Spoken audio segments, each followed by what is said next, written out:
जय श्री कृष्ण। प्रेरणा कोश में आपका स्वागत है। क्या आपने कभी रात के किसी शांत क्षण में ये सोचा है कि मृत्यु के बाद क्या होता है? जब इंसान की सांसें रुक जाती हैं, जब शरीर बिल्कुल शांत हो जाता है, तो क्या सब कुछ वहीं समाप्त हो जाता है? या फिर हमारे भीतर कुछ ऐसा भी है जो कभी नहीं मरता? शायद मानव जीवन का सबसे बड़ा रहस्य मृत्यु ही है, क्योंकि इंसान पूरी जिंदगी मृत्यु से बचने की कोशिश करता है, लेकिन फिर भी एक दिन उसे उस सत्य के सामने खड़ा होना ही पड़ता है। और शायद यही कारण है कि श्री कृष्ण ने भगवद गीता में मृत्यु के विषय को इतनी गहराई से समझाया, क्योंकि जिस इंसान ने मृत्यु को समझ लिया, उसके जीवन का डर समाप्त होने लगता है। गीता में श्री कृष्ण कहते हैं, आत्मा न जन्म लेती है, न मरती है। यानी जो वास्तव में आप हैं, वो ये शरीर नहीं। ये शरीर तो केवल एक वस्त्र की तरह है, और मृत्यु सिर्फ उस वस्त्र का बदलना है। ठीक वैसे ही जैसे इंसान पुराने कपड़े छोड़कर नए कपड़े धारण करता है, वैसे ही आत्मा एक शरीर छोड़ कर दूसरे शरीर में प्रवेश करती है। लेकिन अगर ऐसा है, तो मृत्यु के समय आत्मा के साथ वास्तव में क्या होता है? शायद मृत्यु का क्षण उतना डरावना नहीं होता जितना इंसान सोचता है डरावना होता है। उस शरीर से अलग होना जिसे इंसान पूरी जिंदगी में मानता रहा, क्योंकि इंसान अपने शरीर, अपने रिश्तों, अपने नाम और अपनी पहचान से इतना जुड़ जाता है कि उसे लगता है यही उसका अस्तित्व है। लेकिन मृत्यु उस भ्रम को तोड़ देती है।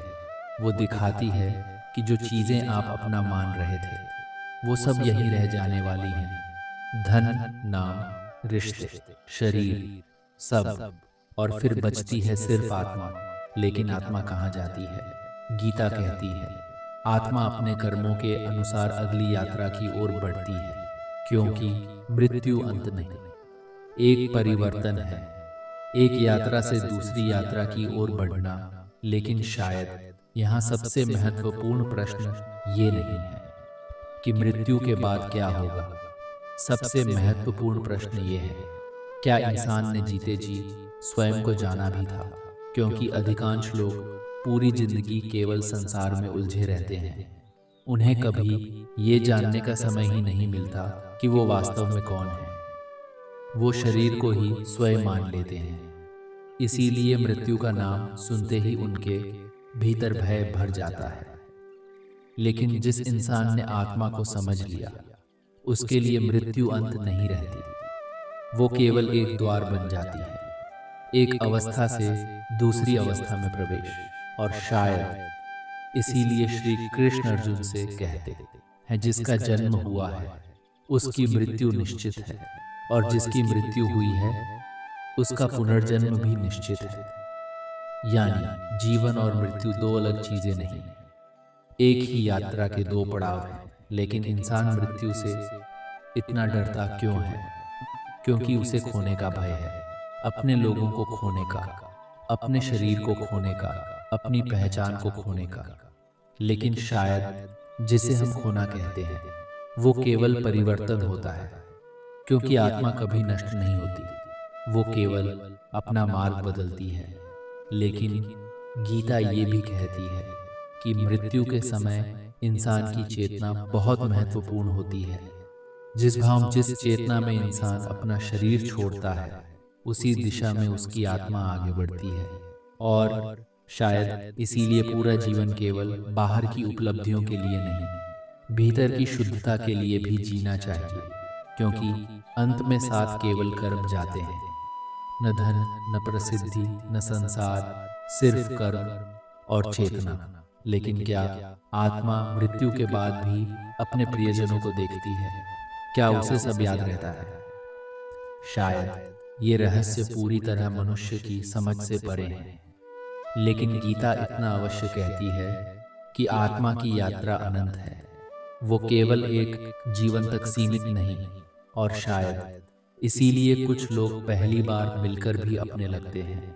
कुछ डर, कुछ आकर्षण, कुछ संबंध मानो बहुत पुराने हों, क्योंकि आत्मा की स्मृतियां शरीर से कहीं गहरी होती हैं।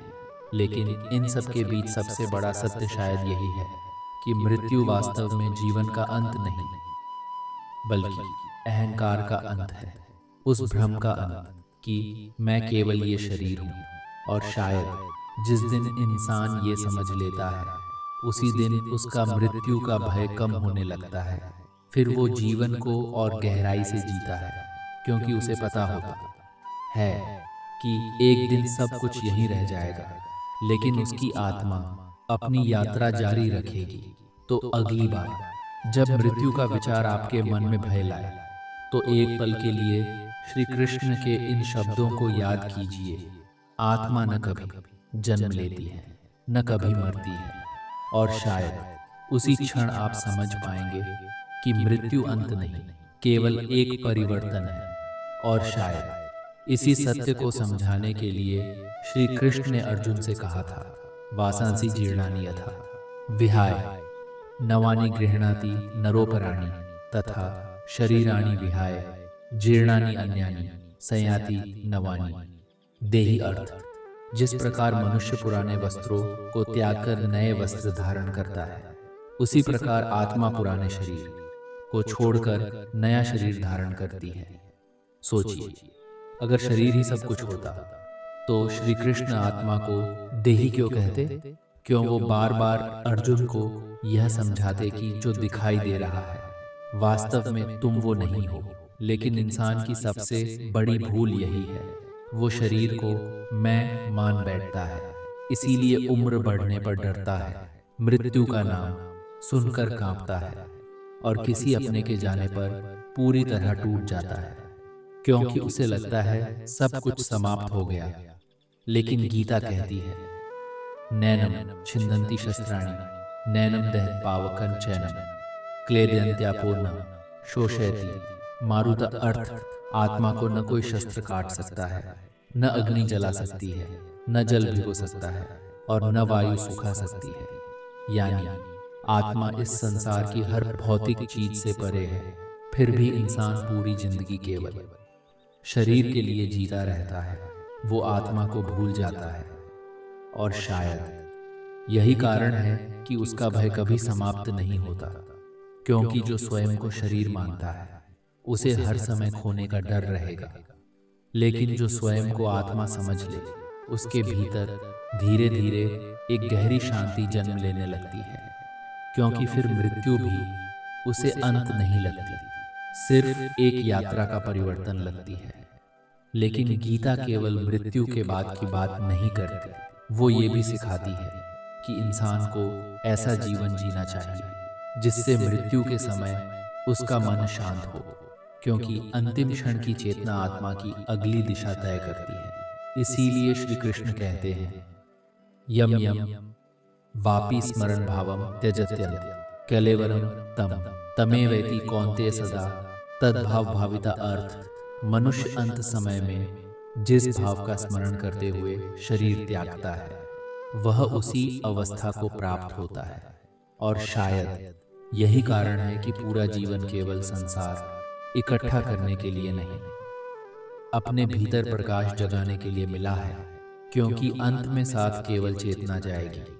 और शायद मृत्यु का सबसे बड़ा रहस्य भी यही है कि जो इंसान जीते जी स्वयं को जान लेता है, उसके लिए मृत्यु डर नहीं रहती, वो केवल भगवान की ओर लौटने का मार्ग बन जाती है। लेकिन क्या केवल सुन लेने से मृत्यु का भय समाप्त हो जाता है? शायद नहीं, क्योंकि भय ज्ञान की कमी से नहीं, अनुभव की कमी से पैदा होता है। इंसान जानता है कि एक दिन मृत्यु निश्चित है, फिर भी वो उसे स्वीकार नहीं कर पाता। क्यों? क्योंकि उसने कभी स्वयं को शरीर से अलग अनुभव ही नहीं किया। उसने कभी रुककर अपने भीतर झांका ही नहीं। वो पूरी जिंदगी बाहर की दुनिया में इतना उलझा रहा कि अपने वास्तविक स्वरूप को भूल गया। और शायद इसीलिए श्री कृष्ण ध्यान और आत्मचिंतन की बात करते हैं, क्योंकि जब तक इंसान भीतर की शांति को नहीं छूता, तब तक गीता के शब्द सिर्फ शब्द बने रहते हैं। लेकिन जिस दिन वो भीतर उस मौन को अनुभव कर लेता है, उसी दिन उसे एहसास होने लगता है कि उसके भीतर कुछ ऐसा भी है जो बदलता नहीं। शरीर बदल रहा है, विचार बदल रहे हैं, भावनाएं बदल रही हैं, लेकिन एक साक्षी है जो हर परिवर्तन को देख रहा है, और शायद वही आत्मा है।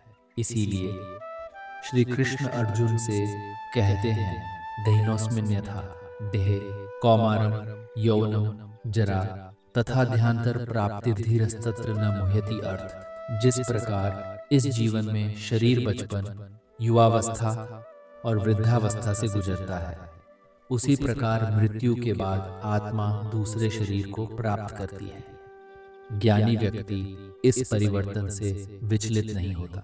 सोचिए, बचपन का शरीर अब कहाँ है? वो बदल गया। युवावस्था भी बदल जाएगी, फिर भी मैं का अनुभव बना रहता है, यानी शरीर बदलता है, लेकिन जो उसे अनुभव कर रहा है वो नहीं बदलता। और शायद मृत्यु भी केवल ऐसा ही एक परिवर्तन है। लेकिन इंसान को सबसे ज्यादा दुख मृत्यु से नहीं होता, उसे दुख होता है अधूरे लगावों का, अधूरी इच्छाओं का, उन लोगों का जिन्हें वो छोड़कर जाना नहीं चाहता। और शायद इसीलिए गीता मोह से मुक्त होने की बात करती है, क्योंकि जहाँ मोह है वहाँ भय अवश्य होगा, लेकिन जहाँ समर्पण है वहाँ शांति जन्म लेने लगती है। और शायद मृत्यु का वास्तविक अर्थ भी यही है, हर उस चीज को छोड़ देना जिसे इन मेरा मानकर बैठा, ताकि अंत में वो केवल उसी सत्य के साथ रह जाए जो कभी बदलता नहीं, आत्मा और भगवान। और शायद इसीलिए श्री कृष्ण ने कुरुक्षेत्र के युद्ध के बीच अर्जुन को मृत्यु से डरना नहीं, सत्य को देखना सिखाया, क्योंकि जो जन्मा है वो एक दिन शरीर छोड़ देगा, लेकिन जो वास्तव में जीव है, जो चेतना है, जो आत्मा है, उसे मृत्यु छू भी नहीं सकती। इसीलिए श्री कृष्ण कहते हैं, जातस्य हि ध्रुव मृत्युर्ध्रुवम जन्म मृतस्य तस्मात् परिहार्यर्थे न त्वं शोचितुमर्हसि अर्थ। जिसका जन्म हुआ है उसकी मृत्यु निश्चित है, और जिसकी मृत्यु हुई है उसका पुनर्जन्म भी निश्चित है। इसलिए जो अपरिहार्य है उसके लिए शोक करना उचित नहीं। लेकिन गीता हमें कठोर बनने को नहीं कहती, वो हमें जागृत होने को कहती है। वो कहती है, इस संसार में रहो, प्रेम करो, रिश्ते निभाओ, लेकिन ये मत भूलो कि सब कुछ परिवर्तनशील है। क्योंकि जिस दिन इंसान अस्थाई को स्थायी मानना छोड़ देता है, उसी दिन उसका भय कम होने लगता है। फिर मृत्यु उसे अंत नहीं लगती, वो केवल भगवान द्वारा रचा गया एक परिवर्तन लगती है। और शायद सच्चा ज्ञानी वही है जो मृत्यु को देखकर भी जीवन से प्रेम करना न छोड़े, जो बिछड़न को देखकर भी प्रेम करना न छोड़े, क्योंकि उसे पता है आत्मा कभी मरती नहीं, वो केवल एक यात्रा से दूसरी यात्रा की ओर बढ़ती है, और अंततः हर आत्मा को उसी परम सत्य में विलीन होना है जहां से वो आई थी, श्री कृष्ण में, परमात्मा में। तो अगली बार जब मृत्यु का विचार आपके भीतर भय लाए, तो अपनी आंखें बंद कीजिए और गीता के इन शब्दों को स्मरण कीजिए, न जायते म्रियते वा कदाचिन नयं भूत्वा भविता वा न भूयः अजो नित्य शाश्वतोऽयं पुराण हन्यते। हन्य माने शरीरे अर्थात आत्मा न कभी जन्म लेती है, न कभी मरती है, वह अजन्मा, नित्य, शाश्वत और सनातन है। शरीर के नष्ट होने पर भी उसका विनाश नहीं होता। और शायद यही गीता का सबसे सुंदर सत्य है, मृत्यु अंत नहीं, आत्मा की अनंत यात्रा का एक और पड़ाव है। राधे राधे।